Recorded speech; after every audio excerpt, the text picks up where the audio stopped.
again, to the entire community, please be careful as you're going about across the town tonight and over the weekend, and let's, depending on what weather comes our way. We'll be out there working to keep the road safe. And the brine trucks are on the road and in action. I took these photos this afternoon on LaGrange Road and the Gene Snyder Freeway. They're out there spraying the saltwater mix. Metro snow crews have been spraying the combination since late last night. Snow is on the way to Kentuckiana. Meantime, JCPS has not made up its mind about school tomorrow, but the district is canceling any events scheduled for 7 p.m. or later tonight. And hello, everybody. Thanks for joining us here at 5. I'm Connie Leonard. And I'm Doug Proffitt. Our team, headed by our chief meteorologist, Mallory Schnell, has been following this tricky system and its snow dividing line. So who's going to get the most snow, Mallory, and when's it starting? It's looking like along and north of I-64. Things tend to fall along that corridor a lot with snow events here. And the latest weather alerts that are in place, we have winter weather advisories in the purple color here. That step above that is a winter storm warning. And these were recently issued from Paoli over to Frankfort down to Lexington. That's what you're seeing in the deep blue color. These are in place from 7 o'clock this evening through 10 o'clock tomorrow morning.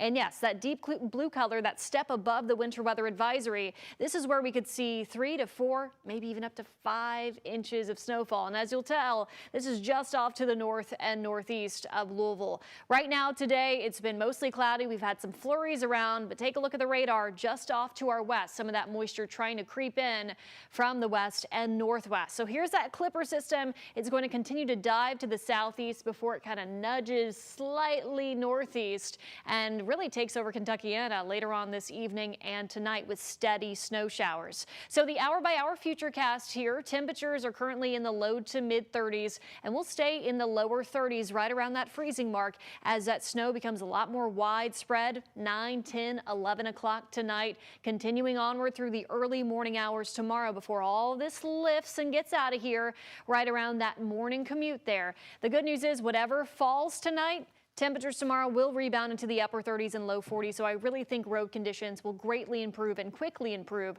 tomorrow morning. But of course, we'll talk much more about totals, impacts, another snow chance, and a major chill on the way. That's all coming up in our 7-day forecast. All right, looking forward to it. Thanks, Mallory. If you want more weather updates as the snow gets closer, Mallory and meteorologist Matthew Willoughby will be tracking it tonight. They'll be streaming live at 8:30 on WHAS11 Plus. You can download it on your smart TV right now. Well, some breaking news happening just 20 minutes ago. The push to change the congressional districts in favor of the Republicans in Indiana has died. As we said, it's now over, defeated by lawmakers after a long debate today and even threats to some of those lawmakers, including the governor. Here's how the final vote came down in Indianapolis. 19 ayes, 31 noes. This bill has been defeated. No, please stay quiet in gallery. Thank you. Huge crowds of spectators and protesters have been witnessing every step of this. Indiana Senate defeating the effort to redraw the maps, which would have lumped southern Indiana counties with South Indianapolis.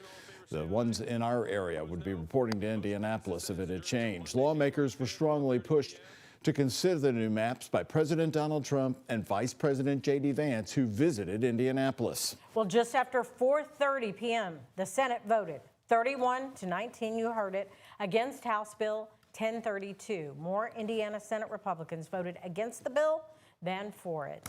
And we right now want to pick up our coverage with WHAS 11's Travis Breeze and senior photojournalist Alyssa Newton in Indianapolis. They have been following a long day of heavy debate. Yeah, so Travis, describe the voting and the reaction for us. Connie and Doug, there was a lot of hushed conversations between Republican senators throughout this afternoon trying to add up the numbers. How close were they? As you said, Connie, there are 40 Republican members of the Senate and only 19 votes for this measure. So over half of the caucus voted against it. There was a lot of discussion about who has allegiance to President Trump. Are we doing this for President Trump? Or are we doing this to respond after several Democratic states had done the same thing, such as California or Illinois in previous years? One of the Republican senators who fought the hardest for this was Senator Michael Young of Indianapolis. I asked him in the hallway afterwards what he thought about the Senate leadership and the vote. Senator, is this going to lead to any divisions within the party? I don't know, but who are you with? WHAS11 in Louisville in southern Indiana. Oh, really? Okay. Well, I don't know. The other side won. We don't tend to be too upset about it, so our side. Do you think that this chamber and the leadership of this chamber did all that it could to try to get this passed? No, they did all they could to kill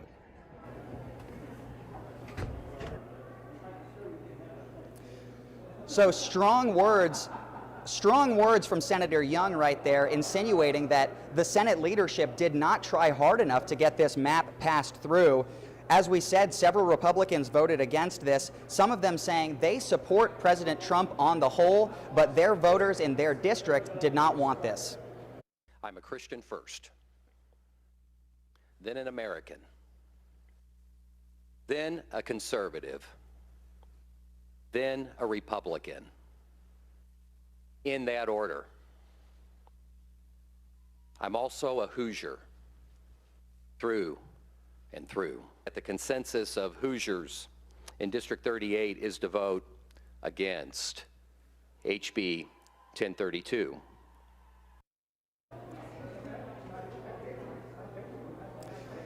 That was Senator Gary Good you just heard from right there. Senator Gaskill, who was the manager of this bill in the Senate, said that, quote, the second Civil War has already started, and he was saying that Democrats had started it with some of the things that they had been saying on Capitol Hill. He was trying to energize his colleagues to say, we are standing up, we're voting in lockstep with our Republican colleagues in D.C.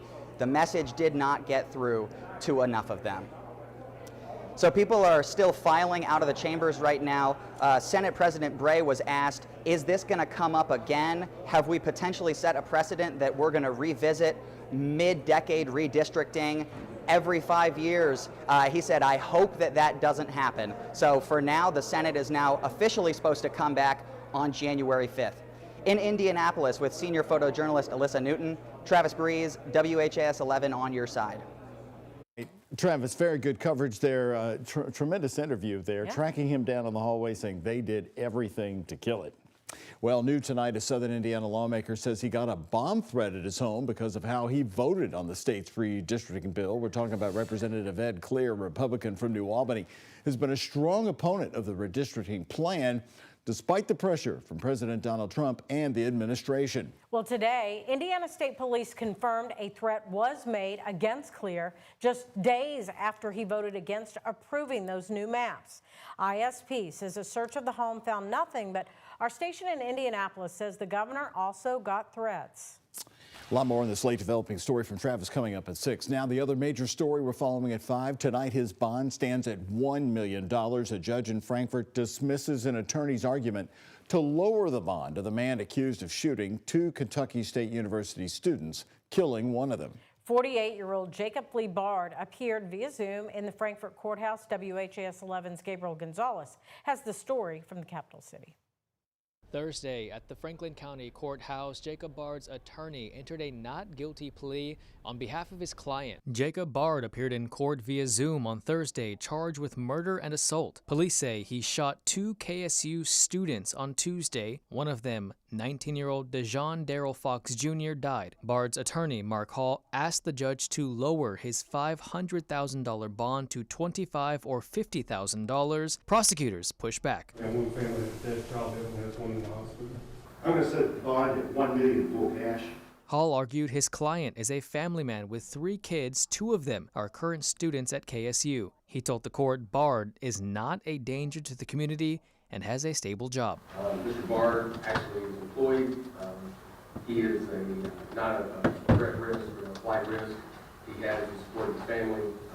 He will ensure his return. Outside the courtroom, Hall had no further comments on the case. In Frankfort with photojournalist Hayden Sorgenfrey, Gabriel Gonzalez, WHAS 11 on your side.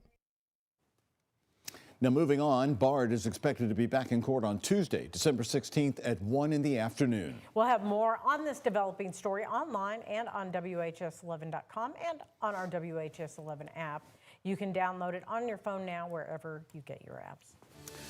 Take a look here. This is new video of crews working to clean up oil from the UPS plane crash site. Starting today, that oil is being transported out of Kentucky to be disposed.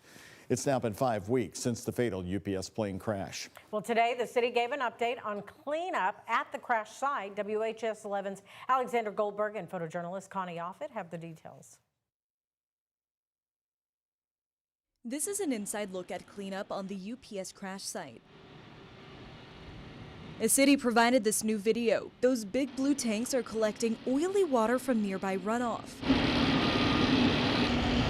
The oil and water are separated and the water goes through the sewer system for treatment.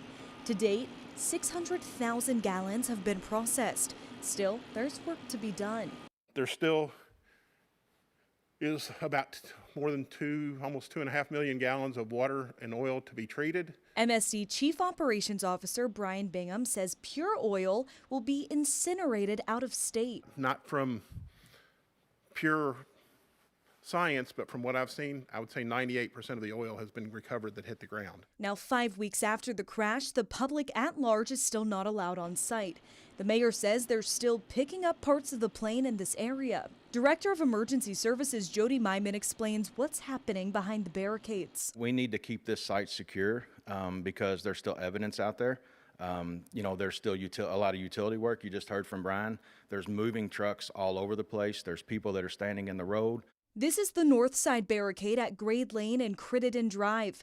The barricade on the south side was pushed back a few weeks ago during Phase 1 reopening. Now, Myman says here on site, crews are ahead of schedule and working towards the third and final phase of recovery. In Louisville, Alexander Goldberg, WHAS11 on your side.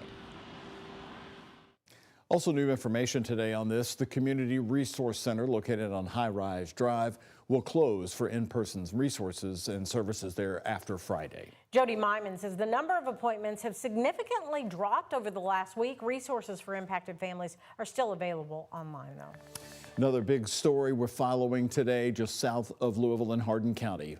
Ford announcing they're now taking full control of both Blue Oval SK battery plants in Hardin County after ending its partnership with South Korea's SK On. One plant is already producing batteries for the F-150 Lightning, and the second plant remains offline as the demand for electric vehicles has been cooling off nationwide. SK On will now take over the Tennessee battery facilities, leaving Ford to run all Kentucky operations.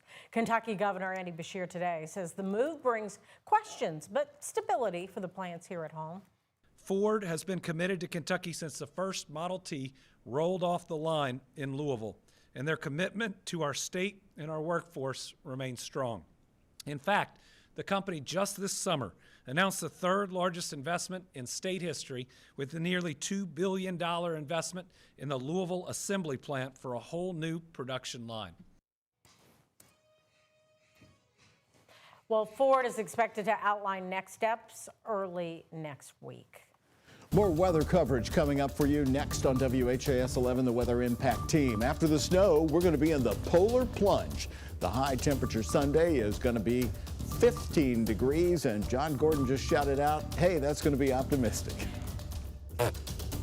And these are some better numbers for you. These are your Kentucky Lottery jackpots. Mega Millions, $70 million. Powerball, up to $1 billion. The Kentucky Lottery, funding education for over 1 million Kentucky students.